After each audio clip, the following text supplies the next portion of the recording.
Cowboys legend Emmitt Smith is the latest to weigh in with Dak Prescott's contract negotiations. Emmitt said there is no doubt Dak can carry the Cowboys to a Super Bowl and that the team can't be playing chicken with Prescott when it comes to contract talks. So, Shannon, what does Emmitt mean by saying all of this? Well, Skip, Emmitt is probably one of the foremost authorities to talk about this because he was in a long, protracted contract dispute with Jerry Jones. And you remember, Skip, he ended up missing the first 2 games of the season. They go 0-2, and somehow they get the deal done. Not only does he wins the MVP, and I think, Skip, that year he also won Super Bowl MVP.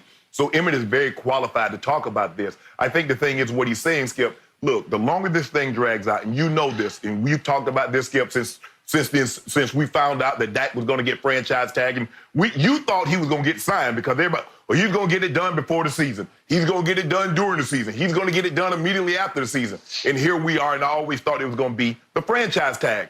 But the franchise tag creates bad blood because basically what you're telling the player, now, Dak in this situation has no issues off the field. He has no red flag. So that one's off the table. So basically what Dak is deducing from what you're doing to him is saying, you need to see more. You don't believe that you're as good as the money that you're asking for. Now, I've heard Jerry Jones and Stephen Jones and even Skip Bayless. Skip Bayless has come on this show every day for 4 years.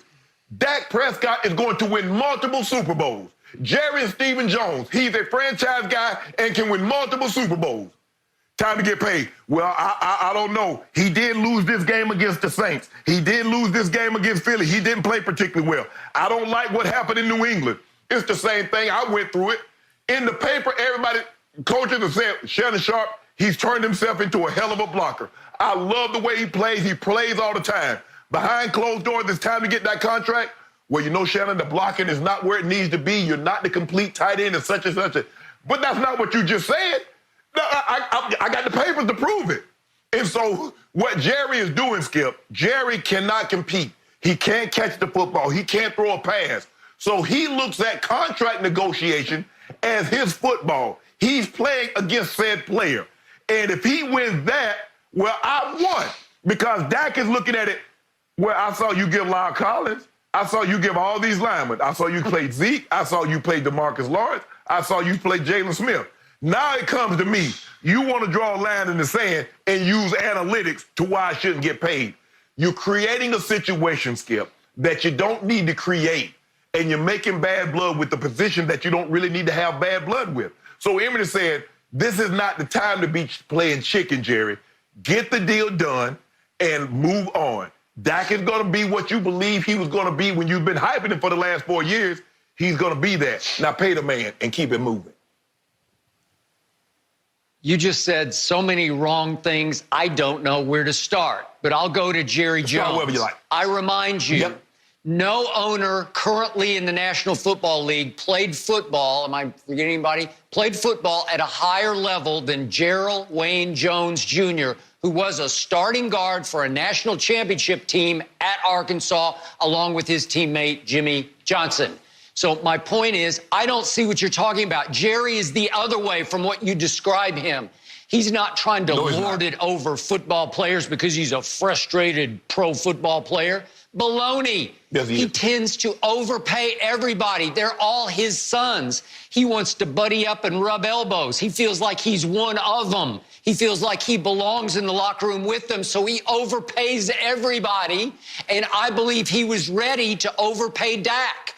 You can make a case that the offer that's on the table right now would be more than Dak is worth. But now let's go to Emmitt Smith. You say, Emmitt's right. Just pay the man. Here we go again with yet another ex-player who has no earthly idea what he's talking about. Yesterday, it was the former Eagle, Donovan McNabb.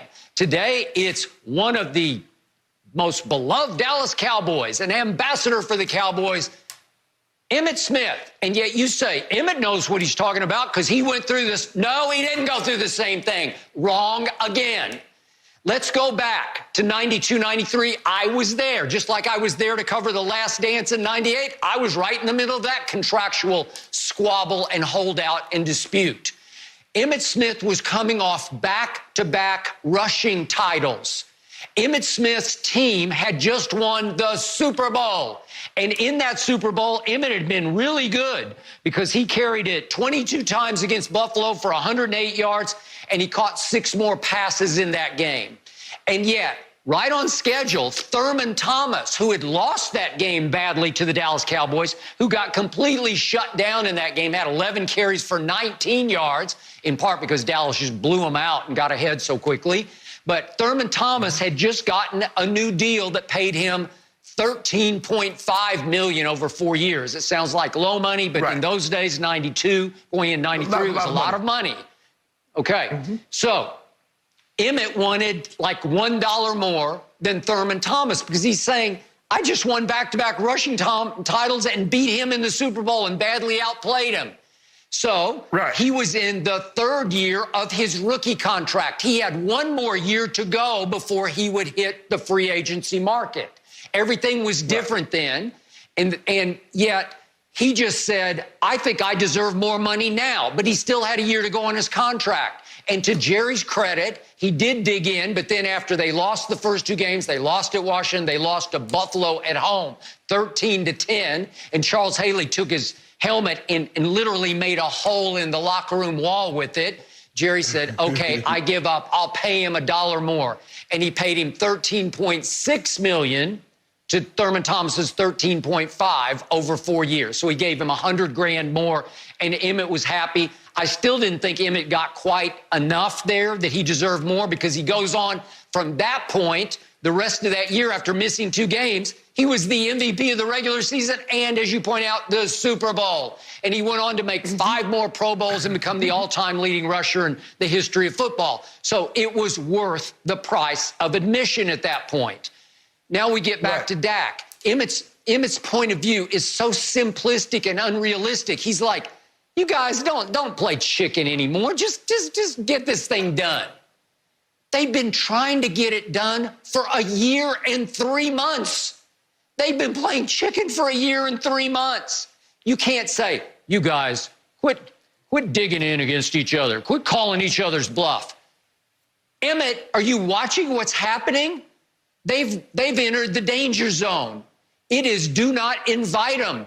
I've told you again and again, my sources tell me that Dak and his new agent, Todd France, are asking for outrageous out-of-bounds money for a quarterback who is 1-2 in the postseason, 1 home victory in a playoff game, and who last year didn't have his best year.